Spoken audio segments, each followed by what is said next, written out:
Кимдер генерал болушту? Бир катар кызмат адамдарына жогорку аскердик жана атайын наамдар ыйгарылды. Алар кимдер? Кыргыз Республикасынын президенти Садыр Жапаров кол койгон жарлыктарга ылайык ички иштер министри Улан Ниязбековго, милициянын генерал полковниги жогорку атайын наама, УКМКнын төрагасы Жумгалбек Шабданбековго генерал лейтенант жогорку аскердик наама, ошондой эле генерал майор наамдары УКМКнын төрагасынын орун басары Акылбек Намазовго, УКМКнын төрагасынын орун басары Уранбек Шадыбековго, КК генералдык штабдын башчысы Коргоо министринин орун басары Тариел Отомбаевге, Коргоо министринин биринчи орун басары Талайбек Шаршеевге, Асман чабуулунан коргоо күчтөрүнүн кол башчысы Талантбек Талиповго генерал майор аскердик наамдары берилди. УКМКнын төрагасынын орун басары Алишер Эрпекебаевга жана ошондой эле башкы прокурордун биринчи орун басары. 2025 жылы бюджет 1 триллион сомдон ашты. Ынтымак ордодо президент Садыр Жапаровдун катышуусунда республикалык кеңешме өтүп жатат. Жыйында министрлер кабинетинин төрагасы Адылбек Касымалиев өлкөнүн экономикалык жана финансылык көрсөткүчтөрү боюнча баяндама жасады. Анын айтымында 2025 жылдын жыйынтыгы боюнча бюджеттин көлөмү 1 триллион 101,4 миллиард сомду түздү. Бул көрсөткүч 2023 жылга салыштырмалуу 392,5 миллиард сомго көп. Республикалык бюджеттин мындай өсүшү ички дүң продукциянын жогорулашы жана салыктык башкаруунун жакшыртылышы менен камсыз болду. Эгерде 2020 жылы салыктык түшүүлөр 78 миллиард сомду түзсө, 2025 жылдын жыйынтыгы менен бул көрсөткүч 304,3 миллиард сомго жетти деп белгиледи Адылбек Касымалиев. Иш-чарага министрлер кабинетинин мүчөлөрү, мамлекеттик органдардын жетекчилери, президенттин облустардагы ыйгарым укуктуу өкүлдөрү, Бишкек жана Ош шаарларынын мэрлери, ошондой эле район акимдери катышууда.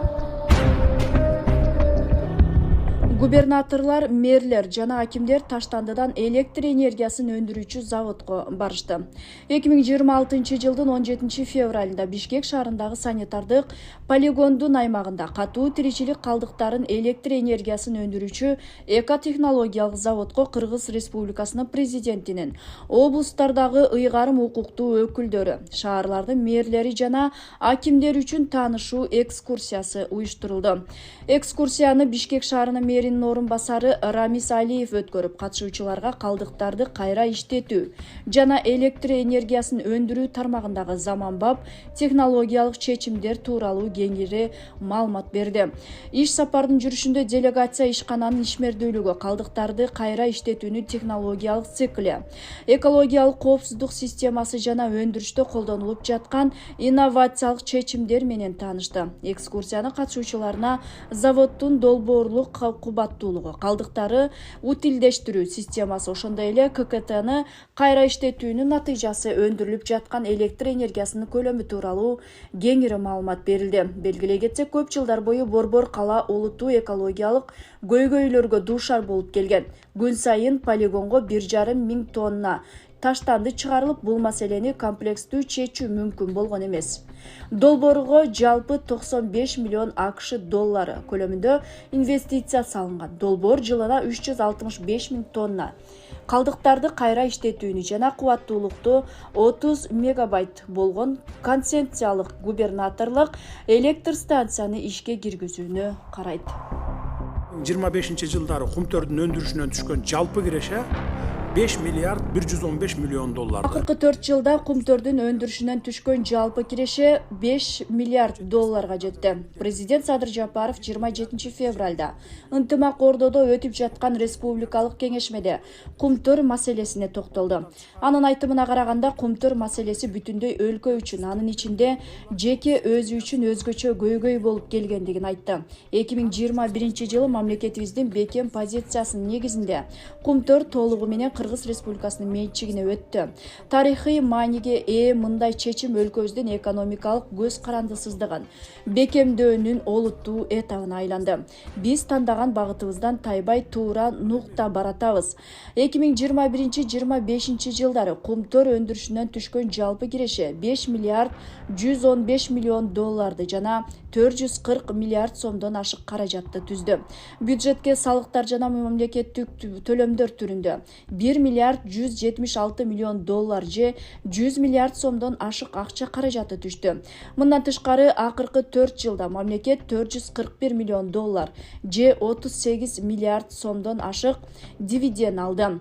Тарых үчүн салыштырып айта кетейин, 1994-2021 жылдар аралыгында Кыргызстан кумтөрдөн болгону 100 миллион доллар дивиденд алган.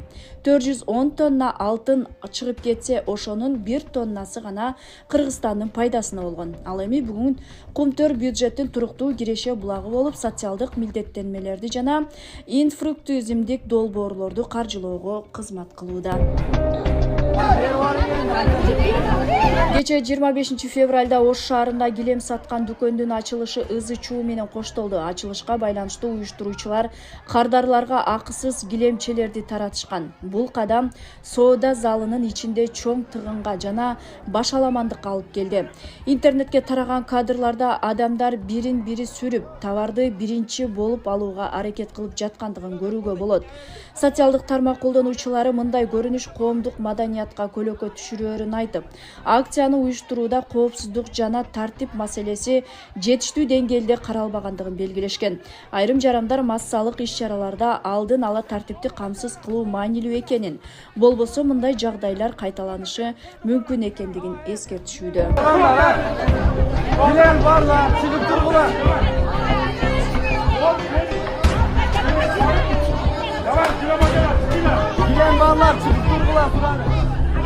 Ким Чен Ындын кызы ракеталык башкармалыктын жетекчиси болуп дайындалды.